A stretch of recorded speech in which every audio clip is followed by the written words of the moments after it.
Tens de tirar o cartaz, não é?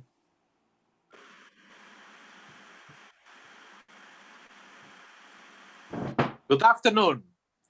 Welcome to Esta Portugal YouTube channel. We are here for one more meeting of our pre-season of the Esta International Conference Porto 2020. This is the major event and annually event of the European String Teachers Association, a great and old association that unify all the teachers and musicians and firms and brands that work with music and that wants the best of music and teaching. As all of you know, today is the first day of our summer. We will be with this season until 22 September, 3 months of more warm weather and a lot of light. The sun will shine and the beach is calling for us. This is a time that we want to give up of our quarantine. We want to send away the virus. We are tired of him. We hope the sun will help us to keep safe and to embrace together without masks. Let's God, all gods, listen us and help us on our mission, and let's make our effort. We keep all the rules of the sanity that are spelled by this COVID pandemic. Listen to your helpers and all these people that work a lot on the hospitals to keep us safe and to help us to drive through the virus without getting it. Today, we have with us two more speakers, two more presenters that propose to the Porto 2020 ESTA International Conference. Those are Christian Coleman and David Arpala. Welcome to our meeting. It's the time to know them better, to make questions to them, and to understand a little more about them. So we will start with Christian Coleman. Hi, Christian. Christian is a good friend of mine. We already met in Slovenian ESTA International Conference. It was the very nice conference. I will never forget about that. And he proposed to our conference to speak about technology and the helping of technology in the string teaching activity. What more helpful than this in these times that we already now are a little bit more experts about that. So I think it's the right time to open all our ears and listen what Christian has to share us. Christian, the word is yours. Hello, everybody. Hello, everybody. I'm very happy to see you all. And okay, from last 20 years, for sure, I'm a fan of technology. And let's say some 20 years ago, I starting using Encore, and after that Finale and Sibelius notation software, and so I was coming closer and closer with this technology. Meanwhile, I find out that as I rewrote the scores digitally and record this to my students, that they are playing more exactly in tune and in rhythm. So I was wondering what is happening, and during this time and also now the majority of research has been done in a field of how to do, like a user manual. So, and there was a real lack of literature about didactic, about technology and informatic. What is happening on a pupil cognitive plan, what is happening with the memorizing, etc. That was my main interest, and also my perhaps future research. So I found, as I noticed, and in this short movie, it was well supported with Richard Meyer's cognitive theory of multimedia learning. And when pupils or students are playing with these players or recorders, they are following visually and orally, and both signals are after that enhanced somehow. But theoretically, I had no idea what is happening, but the psychologist like Meyer and before him, etc., has recognized some of these process in the brain, that they are enhanced and pupils are functioning better. So that is in very short form. Great, Christian. Okay. Thank you. Very, very interesting. So it means that if we use the technology, we enhance our skills of playing. No, it's this technology or these principles are more addressed to the e-learning material, how to make a proper e-learning material. So, you know, when we are speaking about blended learning, the most of my colleagues are thinking that in a minute, complete learning is a change. So, everything is working with a computer, etc. But blended learning is not so. It's a, let's say, a half of learning and half of a support of ICT. That's the main principle. So actually, it is working like a sort of classical way of learning. So about skills, etc. We are developing some skills, motorically skills, and oral skills, and visual skills. So we are speaking about modalities.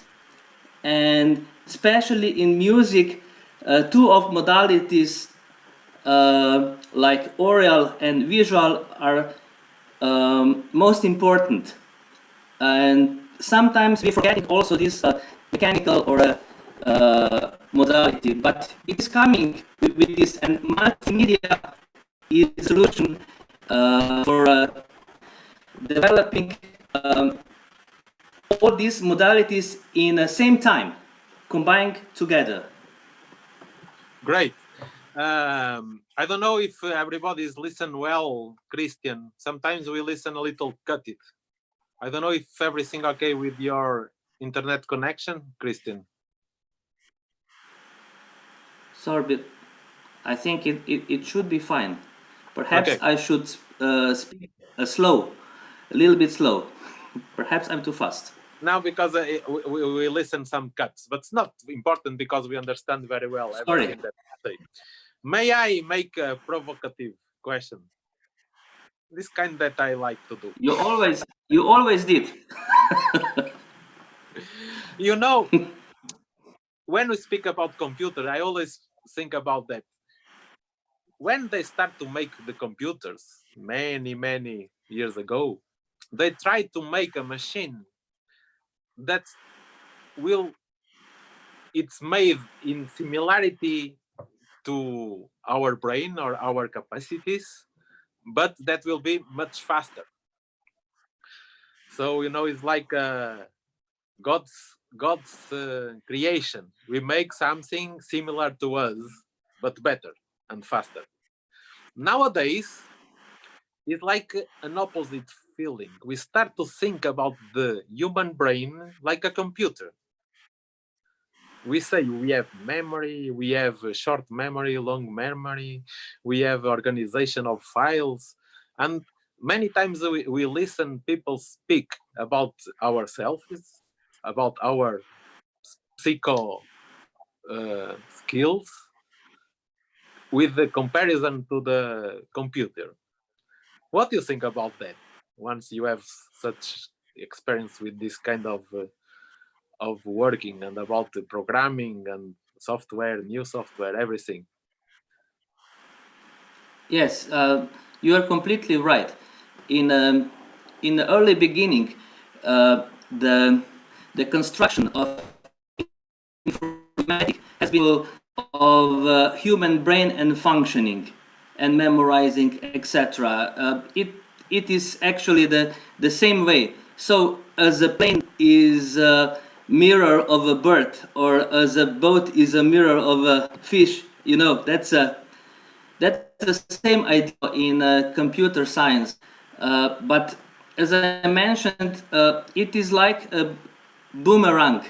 It's coming back. Jill would know very well what is boomerang. And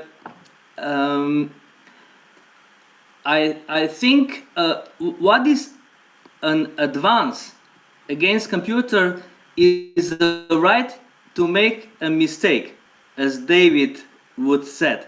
And this, let's say, mistake is also a dynamism of a progress. And because the computer is that's an algorithm, it can help, and I think it will be a right way to be just an assistance for this process or processes. That's my idea. Yeah, great. Thank you, Christian. Okay, we will let Christian a little bit, and we will go to David. You know that you can make all questions you want to Christian, also to David, here on our meeting in Zoom or in our YouTube channel on the chat. You can just write it, we will see it, and we will put the questions to our guests. You can also use our Facebook page, the Facebook page of ESTA Portugal. Have a look and write your suggestions, your ideas, and your critics, and your questions to our guests. Subscribe our YouTube channel, and thanks to Thomastic and Pirasto, our great sponsors that are still with us. Spread the information, and please, we want to have many subscriptions. We want to have the biggest channel in the YouTube, because the most important activity in YouTube, I think, is music and teaching, especially in strings instruments. What do you think? I think everybody agrees. David, you are here to speak about superpowers. Yeah. Wow, that's great. And what you will improvise with these powers? I have to say that David Arpala is a newer in our conferences, at least for me. I never met him in the international ESTA conferences, but he was one of the first proposals to Porto 2020, and with a lot of proposals, he was supposed to make a concert, to make a workshop and a lecture, and he was very cooperative with us, and it was like a big inspiration for us. So first of all, thank you, David. No, thank you. I have to thank you. I have to thank and you. now really I understand, because so you much. are a superhero, because you know about superpower, and you know about improvisation. What is this? It's the art of make mistakes. Wow. No, the idea is that we basically learn from our experience.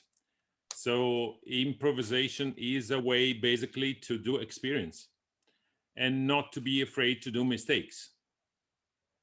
And I mean, the recipe in small is just this, basically. No, very simple. Why did you came just to It's say very that? We simple. know. It's very simple. It all comes from I mean, I like to talk about philosophy, so to take from the philosophical part. So as probably you've noticed during all these meetings, the idea is that we have organized society more and more, and everything has become super organized.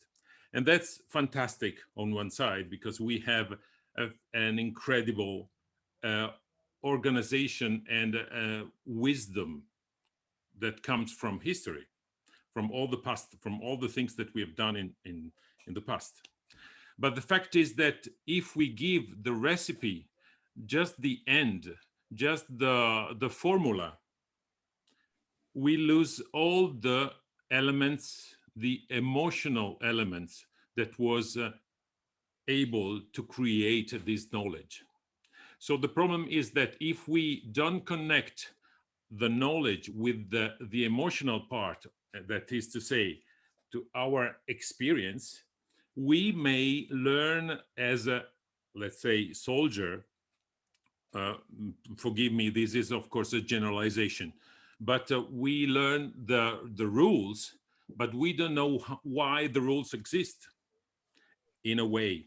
So I'm talking on a general level.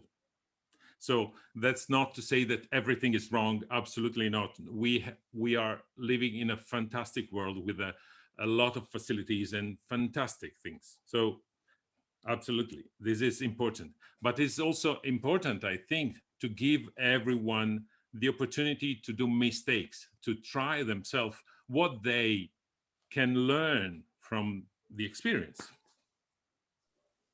So, Great. If I understand well, you are saying that if we combine our heart with our mind and we give away the fear, we are a superhero. Is this? in a way, yes. But I'm not the first saying that. I mean, a lot of people and a lot of philosophy in the world were talking about this kind of thing. So it's not me. But if we invest too much on the rational side, it can be dangerous, as well as invest too much on the emotional side. But nowadays, we live in a world where emotions are not really educated. And with music, we have these fantastic opportunity, because music can help in train emotion, in help to deal with emotions. So that's super skills. Also, because of music is a super skill. Music is the subject that is able to move the majority of the areas of the brain. So because you talk about motion, you talk about history, you talk about memory, again, motion, language, it's incredible. It's incredible. So with the music, you can do mathematics, and you can talk about the spiritual things, and you talk about coordination in your body, and you talk about memorization, and you talk about stylistical things, so history. And so really you can do so many things. And sometimes we are, let's say, narrowing our view, just for example talking about the instrument. And this is something that is a little bit a pity for me. The instrument is something that we use to do something else, because it is an instrument. And as I did in the teaser, we learn before we learn to be hungry, and then we learn to use the instrument to satisfy our hunger. And many times we receive the children coming because they have to learn the instrument, but they're not hungry. And what are they coming to do? I mean, maybe they will become fantastic machine, because they are really good in being a machine, but they are not hungry. I don't know. This is just a provocation, of course, and it is a generalization, because the brain, the heart of everybody is different. Every relationship between teacher and student is different. So I don't know. But this is a very, very interesting topic. Thank you, David. Is that the importance to live before playing? in a way, The yeah. importance to experience before express through music. But that takes me to another thing, that if we go back to the ancient ages in the Greek apogeo, they invent the commedia, the first theaters. And they said, we have it to learn about emotions. So if we will learn in the theater, after when we go to the normal life, we will already be ready and be prepared, because it will not be the first time. And after that, I read in some writers, some authors, that they can learn new emotions through music. So what do you think about that? Not to take the emotions to the music, but take the emotions from the music. There are some elements behind these, I think. One first thing is that Greeks were incredible. For example, the first thing that they were teaching to children was it was music on one side and athletics on the other. So it's important to do physical activity, and it is important to do music that is a sort of abstract organization of the world. Music has been always a kind of fantastic and idealistic way to organize the spheres and all what was not comprehensible, because of course you can't see anything, you just listen. So that's already fantastic.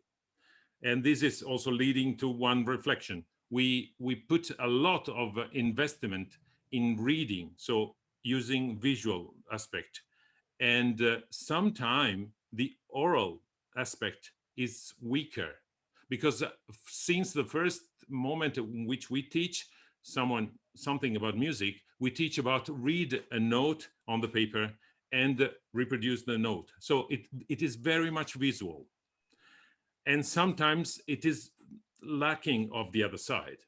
This is one thing. Going back to the question, there are other elements, like we learn through basically two elements. We learn through models, so we see models and we reproduce models, and on the other side we experiment in the unexpected.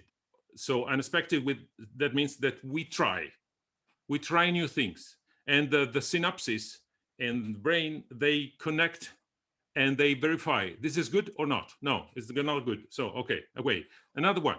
So we try new things. Babies do like this. So the experience of the model is very important. The spirit of experimenting is also important. And this is also with the affect. The affect, we see affect because we see Mama is doing a face when I do my face. I smile, Mama smile. I say, hey, she's smiling. Oh, fantastic! So I learn that she's smiling and I smile. So this is mirror neurons. So this is a comprehension, and I understand through the empathic way that this can become a model. And a model in history has become expressive codes. So the effect, as you say in theater, are expressive codes. So I know that one effect can be represented with the model. So I use this model because it's clear, it's effective, but this doesn't have the only way. This is a model, but I can experiment. I can go a little bit outside the box, because otherwise everything stays in the box and we create a society of boxes.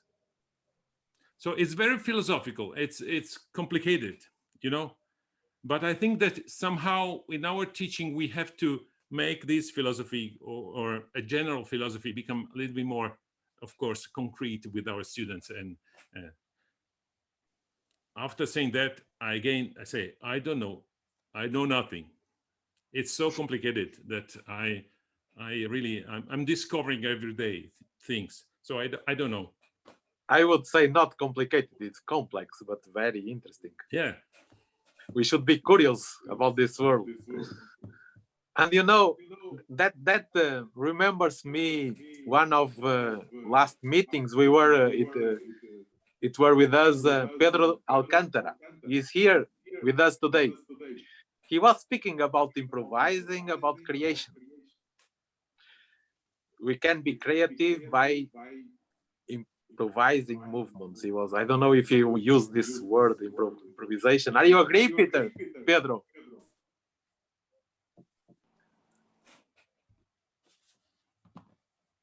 We don't listen you. Myself. Can you hear we me listen now? Yeah. Yeah, and it's fascinating to hear all of you talk, David and Christian, also you, Jorge, with your interesting questions. So, in the way I think about it, and I have an intuition that David agrees with me from that David and I agree, is that improvisation is a kind of a capability for all fields, not just for making music where you might improvise a song or a cadenza or anything else. You can have an improvisatory lifestyle. You improvise a solution to a problem in the house or a problem in your family or to a political problem, or you improvise a puzzle, or you improvise. It's just a particular way of using your mind and your creativity. And A mind setting, exactly. that's right. And I think it's as important as breathing. I think once you're born, you're already improvising. I think the newborn is improvising. And the idea is to keep this capability as healthy as your locomotion or your breathing or your digestion or anything else, because if this capability doesn't stay healthy, you're not healthy. Amazing. Thank you, Pedro. You see, it's a luck that we are doing this, to listen so interesting things. And if you are there and you don't know what we are doing the last weeks, the last 7 weeks or 8 weeks, because I think this is the 9th meeting, just in the first day of the summer, you just click on the YouTube, you find the ESTA Portugal YouTube channel, and you can see all the teasers. Already 20 and 8 meetings with a lot of discussions and interesting things. If you are not registered to the conference, if you are not yet a participant and you want to join us on this Zoom meeting, and you can also speak lively to everybody on our YouTube channel, just send an email to ESTA Portugal, send a message on our Facebook page and register, because it's important to be together. We are a big team of teachers that love music and teaching using string instruments. We go back to David because he's a newer. Maybe we will now know a little bit about you. David, you come from Italy. Which town? It's near Milano. Near Milano. So you are in the eye of the pandemic. Yes, but actually, I nearly know nobody that was effective seriously about coronavirus. So I'm really lucky for myself, my family, and my neighborhood. Everything was okay. Yes. So let's keep our fingers crossing. David, are you a teacher? You teach I teach in Verona Conservatory, and I teach Baroque violin. Mm-hmm. You teach Baroque violin? See, yes. Only Baroque violin? In the conservatory, yes. And then I have this project, my project with the Helicona, and this is about improvisation. And so I teach improvisation. With the Baroque violin? It's for everybody. I mean, as Pedro was saying, is a mind setting. So I had the saxophone coming. I had singers. I had one expert in the music of the 14th century coming, and he was just a theorist. But I made him dance with the others and do a lot of strange things together. So. And do you have students, childs playing Baroque violin? No, I don't have children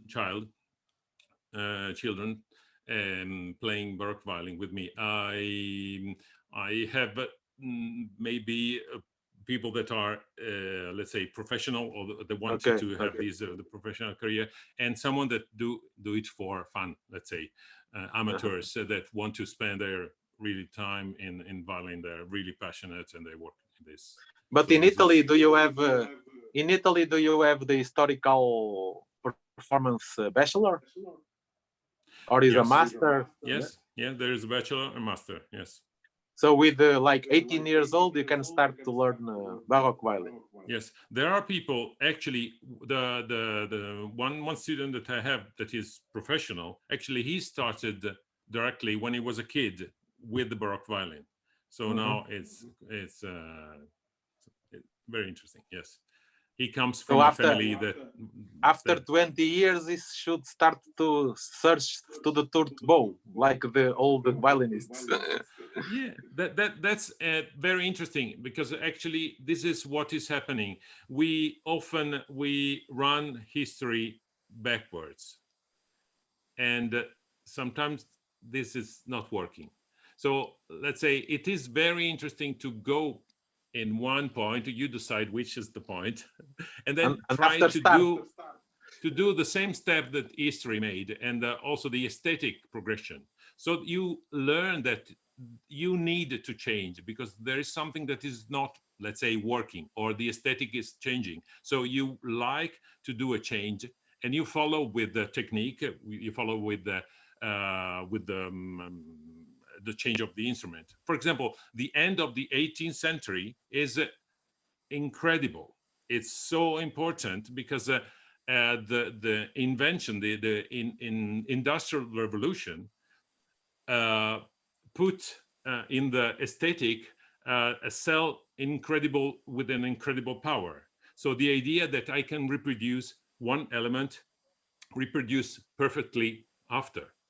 So all the treaties, if you go in Bayeux, in Galeazzi, in Spohr, Campagnoli, there is the aesthetic there in which you are required to do the down bow the same of the up bow, because equality, uniformity is the aesthetic of that moment. But it comes from the Industrial Revolution, all the machines that are working. So we are son or nephews of this period, because so where are you now, David? Where are you now? I think now we are facing a moment of crisis, I think. No, not we. You in your performance. Which year are you? Where did you start? I'm a little bit a revolutionary. I'm doing whatever. I'm doing from jazz to early music to folk dances. I love classical music and Baroque music, and so I like. Oh, maybe you are Leonardo da Vinci. Do you paint? What? Do you paint also? No. Great, but great. I always, when I'm speaking with my colleagues of historical performance department in ESMAI, the Porto Conservatory, I always say that. I say you need to transform, because to be authentic, they transform in the time. Don't stay always the same. It's boring. It's not occidental. No, I know, but let's say I think this improvisation is helping with this. Improvisation is an act of the moment, so it's not just a formula that you learn to improvise. So you have to listen to yourself, to be focused with yourself, in yourself, and what you produce is an historical act, but it's today, it's you. So you have to face the two things. is something that is outside yourself and something that is inside yourself. And it is important, I think, to be yourself. And improvisation helps you to do this. Yes. Thank you, David. Christian, Pleasure. what's happened in Slovenia? Is there also historical movement teaching in the academy or in conservatory? Actually, occasionally now it's starting. Volodya could confirm this, that on the master is a program for Baroque music and so, and on the string department, and but I think it's only last 3-4 years. Volodya, will you confirm this? Because Volodya is more close. I'm teaching on a primary and secondary music school, a music gymnasium, up to 19, 18 years old pupil students. So in academy there is a program for early music, also a chamber on master and a solo violin. Isn't it, Volodya?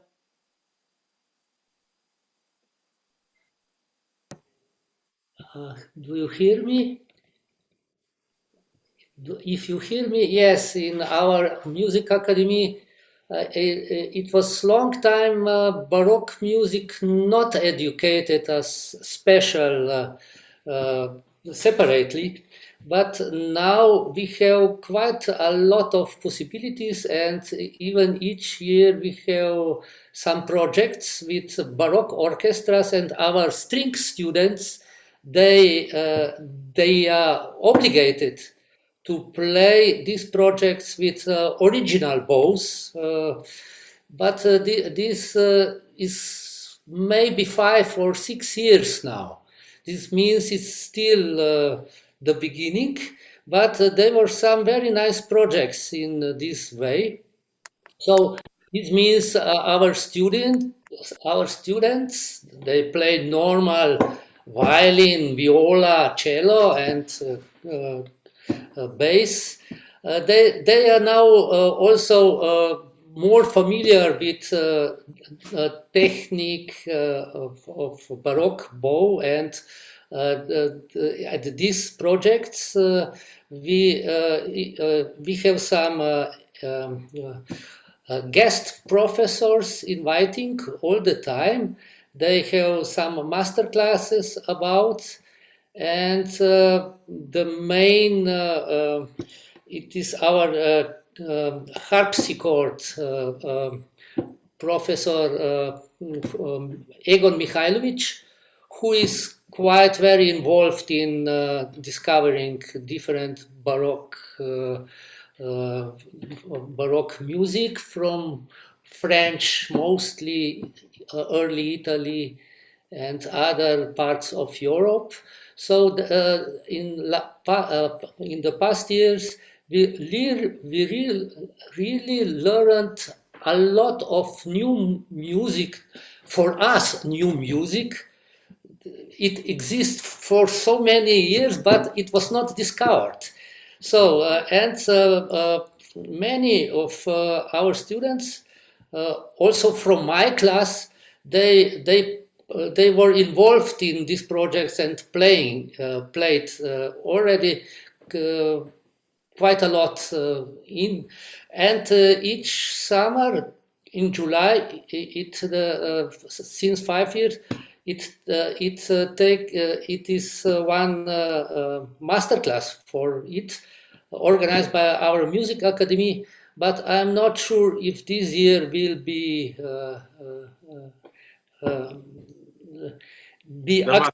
yes, we are because of the COVID situation. Yeah. So, but we are all more and more involved in this subject, and of course now we came to this subject now through improvisation subject, and of course in Baroque music was improvisation very important, and when we see then later epochs like Classicismus and Romantic, not so anymore. But me as a violinist, I think improvisation is very important. Even by playing Beethoven or Brahms or some other things, even in chamber music. And of course, we are not. This is not the right improvisation to change the text in this moment, but to play on the concerts and to be inspired from the atmosphere and to improvise interpretation of this moment, even if we play completely 100% accepting the partitura, let's say from Beethoven. And I think this, after my opinion, I feel good interpretation of each work, if this is live, only if there was also somehow improvisation at this moment. This means I'm for sure that you agree. I teach, of course, also my students to play exact, to play with idea how to make phrasing, how to make this, how to make this. But I'm saying always, but you know, when you go to the concert, try to express yourself how you feel at this moment. And if I go to the concert as a listener, I'm always very happy if I hear such a concert where the Yes, thank you, Volodya. It's really important. yes, I think, and I'm sure that all you agree with me. And this is, of course, some other kind of improvisation, but still very important, I think. Yeah, I would say to complement that reminds me to a thought that I have many times, and that comes to my head because I believe in this creation like a discovery act. Like you improvise until you discover something you like and you use it. And I believe that all players, all performers are improvisers because we are trying home the music we will play. Sometimes we improvise about notes when we are warming up. Sometimes we improvise about other things.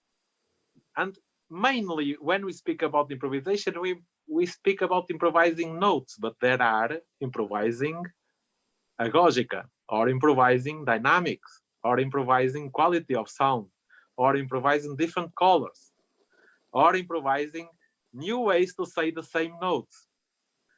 And we are all searching and searching until we discover a good thing, and at the same time we construct a new vocabulary that we are free to use when we are live in concerts, and we have a big vocabulary that we can use. If we don't have it, if you don't improvise home, if we don't construct this big I would say library of feelings, colors, of techniques, of ways to do the things, we are not able to do it at the moment of the concert. What do you think about this, Christian? What is your digital mind say about all this? I don't listen to you, Christian. So sorry, yeah, I know that you're not listening to me. Let me say just one thing because I forgot. Well, you know the meeting is open to discussion. You can make your questions, and we know Pedro Alcantara already wrote a question at the chat. And because YouTubers cannot see the chat of our Zoom meeting, I will ask Pedro to put the question to David just after the answer of Christian. Okay, I'm sorry. Go on, Christian. Yes, I would make a comparison with technology, music technology like printing. after Petrucci, etc., and the development after Baroque period. And as Volodya mentioned, it was very strong, Baroque was very strong period for improvisation. And it was less in a classical and a romantic period. Perhaps my opinion is also due to this printed technology. The musician has started to play more and more for a printed music, not by heart. This old habit of learning music from a teacher to teacher has some way diminished, and now perhaps is let's say a chance to make vice versa this with the help of a multimedia. So I have many colleagues. You know Bojan Cvetreznik, my colleague from Ljubljana. He has these street and strings plan music, and he's teaching in a way to send to his students just a tape, not the score, not the notes, and it's working, and it has a really super result. So I think technology is important, but we have to use a right way of technology, not just to say, okay, technology is not good for developing the teaching skills or etc., developing the instrument technique, but we have to use this technology on the right way. Thank you, Kristen. Thank you for your helping us with this new mind thinking. Pedro Alcantara, do you have a question to David? I think Yes. it's a very interesting one. Okay. So, David, a friend of mine gave a lecture recently that was very interesting, saying that if you take an adagio by a guy like Corelli or something like this, the tune's very simple, just a few notes, and the assumptions that the performer will improvise most of everything, the tunes are just a kind of a grid or an invitation. But he says that if you take, say, the adagio of a partita or sonata by Bach, it seems that Bach already wrote out the improvisations, and that means that you can't do the same thing to Bach that you can do to Corelli. What do you think of this? Can we improvise when we play the Bach partitas?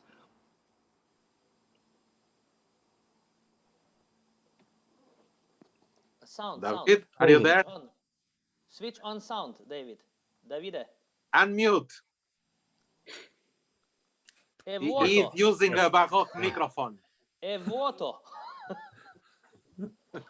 Okay, so generally talking, I think that we face a sort of diminuendo, just to talk with the shape that we know, a sort of diminuendo of the empty space and a crescendo of the formal decision that every composer was doing. So that's why, as Christian was saying, we face the fact that there are less and less improvisation given to the performer. And the more we go on, the more everything is written on the score. Just to give you an example, Boccherini in his biography is saying, I would like the performer to play on the platform with the light on them. So that's already something very interesting. And I would like them not to do all these stupid preludes that they are used to do before every piece of my Stabat Mater in this case. So they were used to add, to do things in an incredible way, much more than we are used to do. So the more we go on with the also developing printing and organizing the society, because it's always about this kind of dualism where you have rationality on one side and emotion on the other.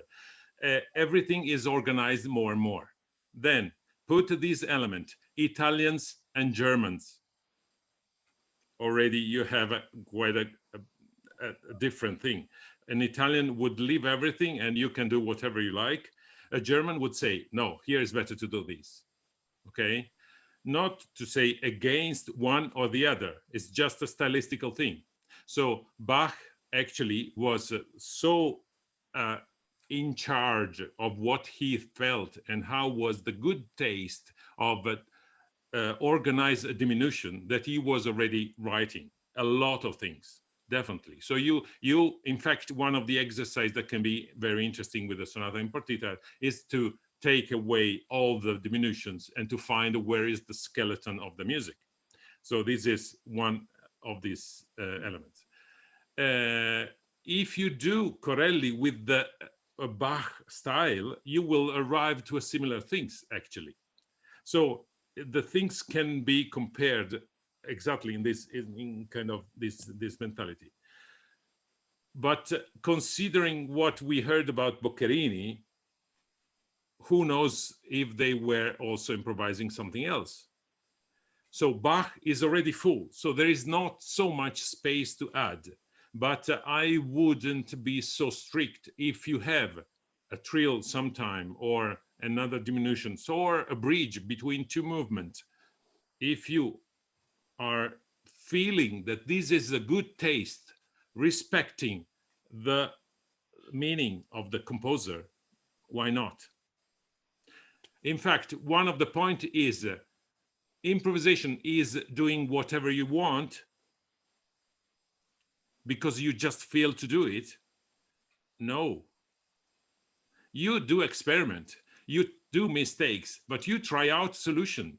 The solution that helps you to find a good taste solution. And that's another topic that is quite big, so we'll leave it for a moment. But what is good taste is a big thing. But anyway, the idea is that not everything can be good. It's not that, let's say, we vomit on stage and that's nice. No, that's expressive. No, maybe not, you know? Yes, I would say we can make good in many different ways, but not in all ways. Yeah. So we need to take care, try out your sense, and listen to David to make a cultural taste, I would say. That makes it's a meaning, cultural taste. What do you think about this, David? Every place, every situation let you develop a different solution. So maybe something that you would have chosen in a room with a good acoustic, maybe is different with another. And if you do the same exercise with the kids, will be something with adults or old people will be different. If you do it in Greece or you go in Norway, will be different. So that's the thing about improvisation, that you have to listen. It's not about your production, just production, but is a continuous connection what is in front of you. Thank you very much, David. Don't say too much. I think today we are speaking a lot, maybe too much, because we need to keep the secrets for the conference. If you are listeners and you want to listen more about that, register to the conference. Come to Porto, or come to Porto 2020, even if it will be online. That's it. Well, this is a very interesting topic, the historical movement, performance and teaching. And it comes more and more to the European International Conference of ESTA. And also in Porto, we had like 5 presenters speaking about the historical movement and about historical playing. It was David, Simon Jones from UK, Xurxo Varela from Portugal, and some more. Maybe I think it's very interesting that more and more it comes, this information and this experience to the conference. Maybe Mark, are you there, Mark? Mark also has a little bit. Yes, I'm here. To be with this. Of course. Do you want to make to say us what is happening with the historical movement in the ESTA conferences? Well, and how to improve? to It's- keep the attention of this all these researchers and players and teachers. Yes, well, I think it's getting better each year. And well, I come from Belgium, so it's a country where there's a very strong movement for historical interpretation already since the 60s, as we had the family Keuken from Bruges, where I also live. So I've had this, I have lived with this world already for many years. And well, I teach both. I teach Baroque cello and modern cello, and I think you can learn a lot, because the way of playing on the gut strings with this Baroque bow also forces you to be very precise and to play very talkative with a strong articulation. And well, of course, the element of improvisation is very important. Normally, I play the bass in the Baroque ensembles, and I can understand that the violins are more improvising in when they play their melody. But another aspect which I found very interesting in the talk of Mr. Conti is the idea of the connection between the society and the development of the technique. So I would like to know if there is some more literature about that. I would like to read more about this synchronicity. I think this philosophical aspect seems to me very interesting. David, thank you, Mark. Okay. Just show you a book that I read recently and was fantastic for me.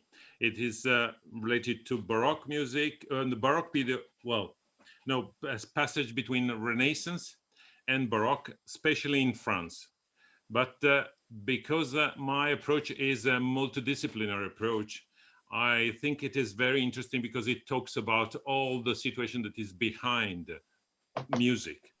And it is incredible how they show that music had the power to transform things, was really necessary, because music was, for example, an element for them to train in the time of peace for the war, was the moment, was the way in which they were sending messages to the troop to come to do things on the first line, on the front line, was a time to work on their personal skill, like dancing a gagliarda, for example.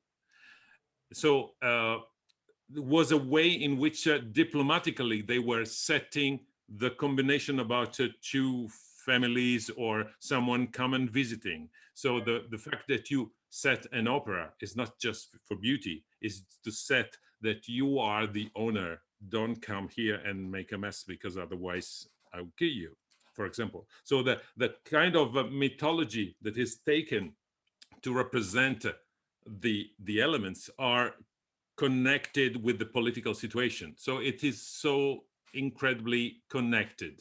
So the book in this case is this. Can you see it? Music, Discipline, and Arms in Early Modern France. France. France. Kate Van Orden, Yes. she did the book, and I really suggest it. It's an amazing book. It's really, really good, for example. Thank you very much. I'm writing a Davide. book on this, all this connection, but it's not still finished, so I can't publish the book. It's not finished. So We wait. Yeah. Davide, Christian. yes, one question for Davide. I'm also playing Rebek and sometimes medieval music, and I think it's we are speaking about early music, but this medieval music or a period before the Renaissance is pretty neglected, and now you can get some literature also on web from this side, from this period. What do you think about this? I'm not expert on Rebek and the things that are really earlier. The more you go back, the less material you have. So that's also the problem. So you have to rebuild. That's true, yeah. And that's the complexity, that we are used to understand something from the score. The more we are researching, as Mark was saying, we are analyzing the society to understand what was their approach, so that from the attitude we may understand something that can be useful for the playing. Okay, so if they were dancing, or there were bands or violinists going around to let people dance without music, so that's an approach. So you have to learn things by heart, or you know how the tunes are going, so you develop strategies, maybe in group, to improvise, to make music together without having music. So this is already telling you something about the performance and how to approach, but it has to be discovered. But it comes from another point, not the score that we read, you know. Yes, thank you. Because Thank you, David. yes, I was told that even in a period of Monteverdi, there were existing some orchestras in Italy, especially Cremona, Mantua, so who were playing rebec, not violins, and for these early operas. And so actually, uh, the violin was not the dominant instrument, it was developing. And some Definitely. previous instruments were presented already. Definitely. The And the violin sound was starts, different. see, the violin develops in those years to have it in its own repertoire. So from Monteverdi onwards, we start having elements that require this French violin, small violin, like in Monteverdi we have. But definitely before there was probably or something else, or a mix of things. For example, viola concert, or concert, broken concert. In England, there was something. In France, there was something. Usually England was copying from the court of France what was happening there. So there was a band of 24 violinists that was replicated in England. So all these, it's also a fashion, because France was giving the fashion of a good form, and England was, because it was also connected in terms of cousins and relationships, wanted to have similar things from of France. So all these kind of thing. It's a mix, and it's difficult to set exactly what things, how Thank things you, go. David. Thank you, David, Okay. very much. Thank you. You know, time Thank it you. goes. It's time to finish our meeting. Our meetings are starting to be more and more interesting. Don't you feel it? Wow, such nice. We are getting used to it. We are open our minds, and we are sharing all we have with you. So thank you for listening. Thank you for our special guests, and thank you for the very interesting questions. And see you next Saturday. It was nice to be with you once more. Thanks, very, very special thanks to our sponsors, Tomastic and Pirastro, that are still with us. Good. We like them. Very much. We all like them. Thank you. See you next week. Bye bye.